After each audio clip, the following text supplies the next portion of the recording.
خطبہ نمبر 150 خطبہ نمبر 150 میں امام المتقین امیر المومنین حضرت علی علیہ السلام ارشاد فرماتے ہیں، آپ فرماتے ہیں، تمام تعریف اس اللہ کے لیے ہے کہ جو خلق کائنات سے اپنے وجود کا اور پیدا شدہ مخلوقات سے اپنے قدیم و ازلی ہونے کا اور ان کی باہمی شباہت سے اپنے بے نظیر ہونے کا پتہ دینے والا ہے۔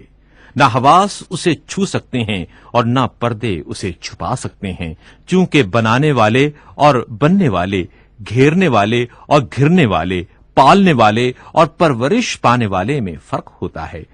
وہ ایک ہے، لیکن نہ ویسا کہ جو شمار میں آئے۔ وہ پیدا کرنے والا ہے، لیکن نہ اس معنی سے کہ اسے حرکت کرنا اور تاب اٹھانا پڑے۔ وہ سننے والا ہے، لیکن نہ کسی عضو کے ذریعے سے، اور دیکھنے والا ہے، لیکن نہ اس طرح کہ آنکھیں پھیلائے۔ وہ حاضر ہے، لیکن نہ اس طرح کہ چھوا جا سکے۔ وہ جدا ہے، نہ اس طرح کے بیچ میں فاصلے کی دوری ہو۔ وہ ظاہر ہے، بظاہر ہے، مگر آنکھوں سے دکھائی نہیں دیتا۔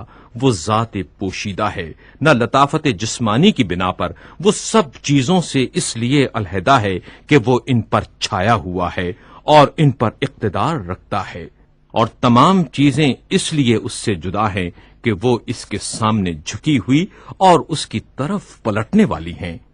جس نے اس ذات کے علاوہ اس کے لیے صفات تجویز کیے، اس نے اس کی حد بندی کر دی، اور جس نے اسے محدود خیال کیا، وہ اسے شمار میں آنے والی چیزوں کی قطار میں لے آیا، اور جس نے اسے شمار کے قابل سمجھ لیا، اس نے اس کی قدامت ہی سے انکار کر دیا، اور جس نے یہ کہا کہ وہ کیسا ہے، وہ اس کے لیے الگ سے صفتیں ڈھونڈنے لگا، اور جس نے یہ کہا کہ وہ کہاں ہے، اس نے اسے کسی جگہ میں محدود سمجھ لیا۔ وہ اس وقت بھی عالم تھا جب معلوم کا وجود نہ تھا۔ وہ اس وقت بھی رب تھا جبکہ پرورش پانے والے نہ تھے۔ وہ اس وقت بھی قادر تھا جبکہ یہ زیر قدرت آنے والی مخلوق نہ تھی۔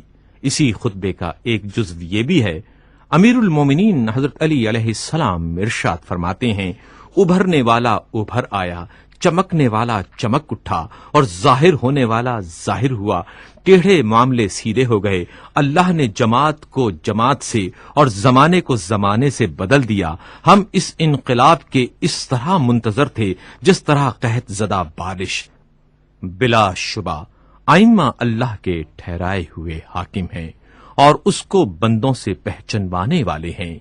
جنت میں وہی جائے گا جسے ان کی معرفت ہو اور وہ بھی اسے پہچانے، اور دوزخ میں وہی ڈالا جائے گا جو نہ انہیں پہچانے اور نہ وہ اسے پہچانے۔ اللہ نے تمہیں اسلام کے لیے مخصوص کر لیا ہے اور اس کے لیے تمہیں چھانٹ لیا ہے، اور یہ اس طرح کہ اسلام سلامتی کا نام اور عزت انسانی کا سرمایہ ہے۔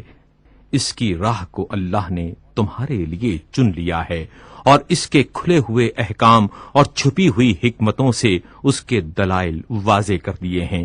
نہ اس کے عجائبات مٹنے والے ہیں اور نہ اس کے لطائف ختم ہونے والے ہیں۔ اسی میں نعمتوں کی بارشیں اور تاریکیوں کے چراغ ہیں۔